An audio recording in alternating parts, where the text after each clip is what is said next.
Welcome to KCHW's Happy News. I'm Daisy Oz. In today's show, I'd like to share a couple of books with you that I found on the Positive Psychology site I mentioned in my first show. The Greater Good Science Center, Science-Based Insights for a Meaningful Life. Greater Good magazine turns scientific research into stories, tips, and tools for a happier life and a more compassionate society.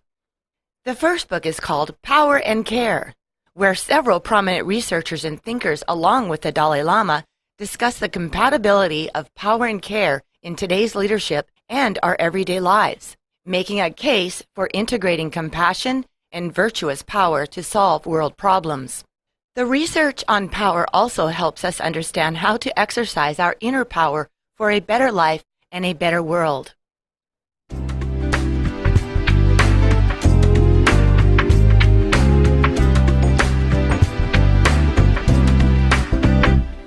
So my first story is how care and compassion solve problems. And I'd like to start off with a quote by Martin Luther King Jr. One of the greatest problems of history is that the concepts of love and power have usually been contrasted as opposites. Power at its best is love implementing the demands of justice. And justice at its best is power correcting everything that stands against love. We can strengthen our drive to care and take steps towards solving problems by spending time among people in very difficult circumstances, learning their perspectives, and strengthening our sense of shared humanity. Economist Dennis Snower says, caring enables us to benefit from helping others, even when they reside beyond our national, cultural, and religious boundaries.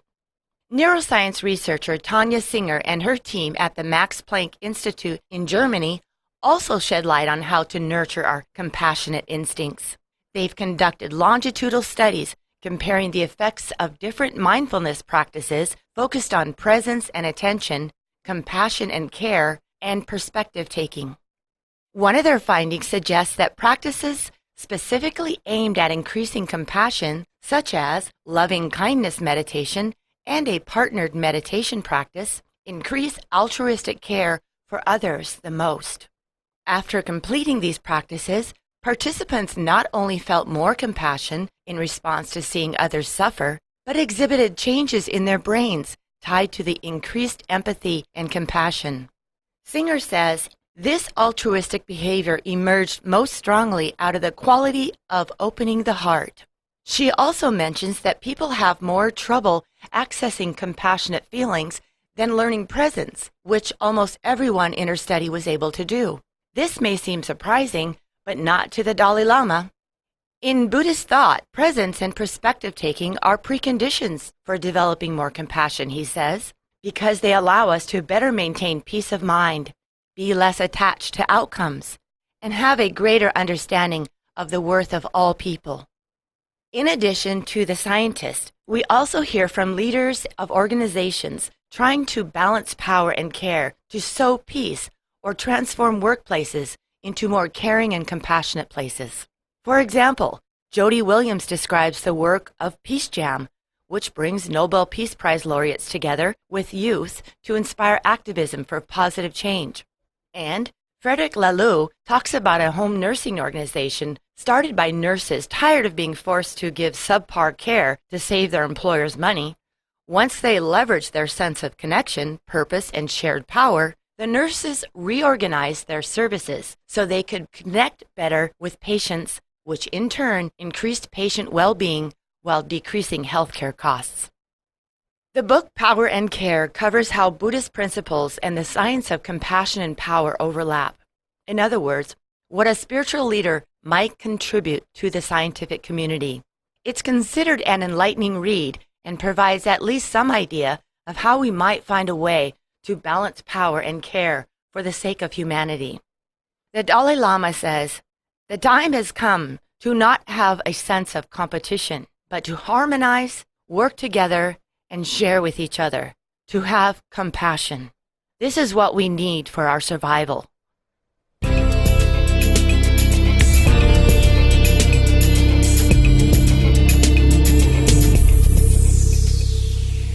My next story is based on the book Kid Confidence. Help your child make friends, build resilience, and develop real self-esteem. It illuminates on a better way to develop your child's confidence. Therapist and author Eileen Kennedy Moore encounters kids struggling with low self-esteem and how the child fears she or he may not be that special. Somehow, some kids are equating self-worth with being impressive. Trying to be amazing can lead them to seek applause or hide flaws, rather than acting with integrity and authenticity. Their self-esteem is fragile, built on a shaky base of self-focus and self-promotion. So she says, instead of praising children to build up their self-esteem, they need relief from too much self-focus. Parents' children might seem outwardly confident, but they are suffering because of their unrelenting preoccupation with judging themselves. Eileen sees parents worry when they see their children crying over a less than perfect grade, fretting that something they said might seem weird, or viciously criticizing themselves when they fall short in some way. These parents are picking up on the vulnerability of their children's self-worth, what researcher Jennifer Crocker and her colleagues refer to as contingent self-esteem. She says, these kids have gotten onto an endless treadmill of constantly having to prove their worth through accomplishments or other signs of external approval. This makes children terribly vulnerable. If they struggle to learn something, make a mistake, experience a setback, or just encounter someone who performs better than they do, they feel hopelessly flawed. Cultural messages that kids absorb about having to be great at everything and look good doing it compound the pressure to perform. When children inevitably fall short of perfection, they may feel crushed by shame and either give up or push themselves so hard that they find no joy in their lives.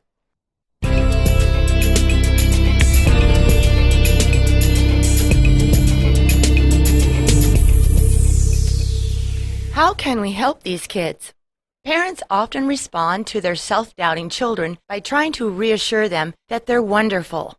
In the not-too-distant past, many psychologists recommended building up a child's self-esteem through praise. We've since learned that this method can backfire. Research by Eddie Brummelman and his colleagues show that not only does lavish praise about how great they are not make kids with low self-esteem feel better, it can actually lead to even lower self-esteem over time and less willingness to take on difficult tasks. Luckily, there is a better approach to self-esteem.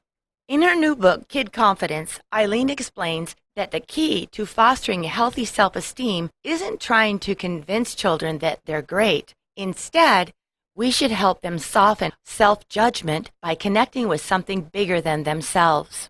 It may seem counterintuitive, but rather than more self-promotion, the answer for self-critical kids is to reduce self-focus by developing a quiet ego. Here are some examples of quiet ego states that you can help your child learn to cultivate. Mindfulness, a focus on the present moment without judgment. Developing mindfulness through meditation or other practices can be useful in quieting noisy self-focus. Several studies have found that children as young as preschool age who take school-based mindfulness meditation programs can decrease their stress and aggression and improve their cognitive performance. If a program like that isn't offered at your schools, there are many online resources with ideas about how to create more mindfulness in your children's lives. Parents can also role model more mindfulness themselves to inspire their kids. Next is flow, a state of being completely immersed in a project. You may observe your child immersed in flow while building Legos, drawing, reading a favorite book, swimming, shooting baskets, or studying bugs.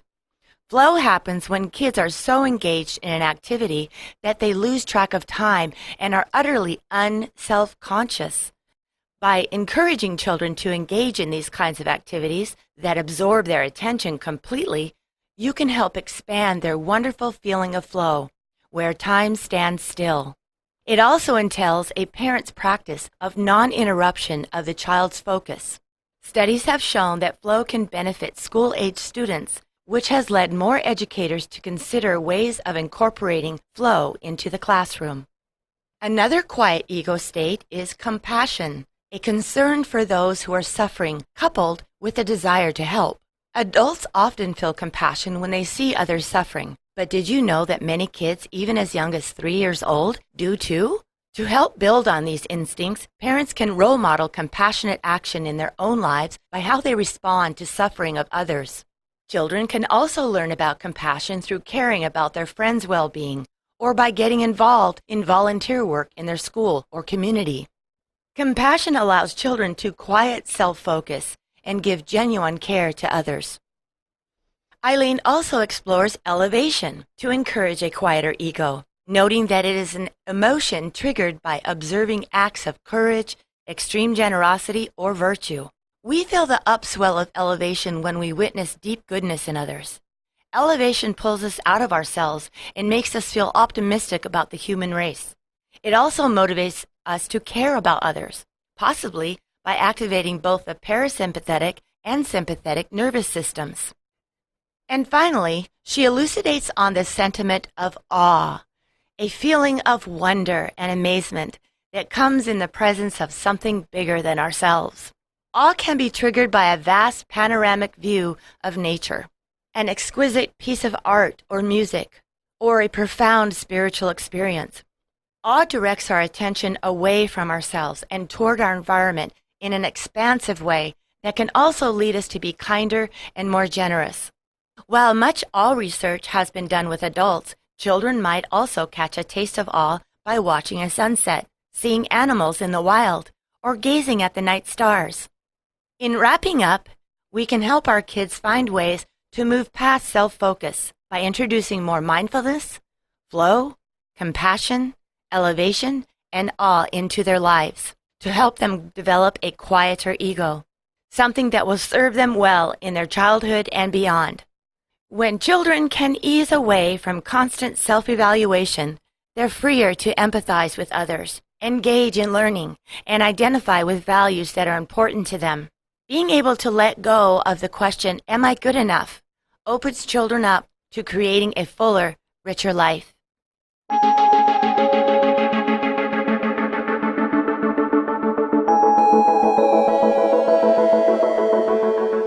I'd like to leave you with a happy quote. If you want others to be happy, practice compassion. If you want to be happy, practice compassion. The Dalai Lama. I'm Daisy Oz. Thanks for listening, and I want you to be happy. If you'd like to submit an idea for my show, send me an email, daisy@kchw.org. Happy News is produced at the KCHW studios in Chewelah, Washington. Our theme music was provided by John Bartman.